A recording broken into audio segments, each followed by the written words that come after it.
রাজধানীর উত্তরায় বাংলাদেশ বিমান বাহিনীর প্রশিক্ষণ বিমানটি মাইলস্টোন স্কুল অ্যান্ড কলেজের একটি ভবনে বিধ্বস্ত হয়েছে। এই ঘটনায় অন্তত একজনের মৃত্যুর খবর নিশ্চিত করেছে ফায়ার সার্ভিস। ঘটনাস্থলে উদ্ধার কাজ চলছে। আন্তঃবাহিনী জনসংযোগ পরিদপ্তরের ISPR এক বিজ্ঞপ্তিতে জানায় যে আজ সোমবার বেলা 1:06 বিমানটি উড্ডয়ন করে, পরে বিধ্বস্ত হয়।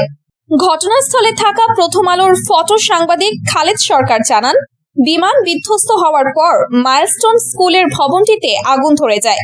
ভবনটির নাম হায়দার হল বলে তিনি জানান। এ ঘটনায় মোট কতজন হতাহত হয়েছেন তা তাৎক্ষণিকভাবে নিশ্চিত হওয়া যায়নি, তবে অন্তত একজন নিহত হয়েছেন বলে জানিয়েছে ফায়ার সার্ভিস।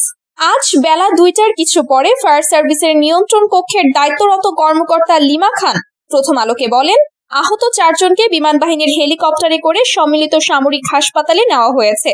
ISPR এর বিজ্ঞপ্তিতে বলা হয়েছে, বাংলাদেশ বিমান বাহিনীর F-7 BGI প্রশিক্ষণ বিমান উত্তরায় বিধ্বস্ত হয়। লিমা খান এর আগে প্রথম আলোকে বলেন, মাইলস্টোন কলেজের ক্যান্টিনের ছাদে গিয়ে বিমানটি পড়েছে বলে তারা প্রাথমিকভাবে জেনেছেন। সেখানে 3টি ইউনিট কাজ করছে। ঢাকা মহানগর পুলিশের উত্তরা বিভাগের উপকমিশনার মহিদুল ইসলাম আজ বেলা 1:30টার পর প্রথম আলোকে বলেন, বিমান বাহিনীর একটি প্রশিক্ষণ বিমান বিধ্বস্ত হওয়ার খবর শুনে তিনি উত্তরার দিকে যাচ্ছেন।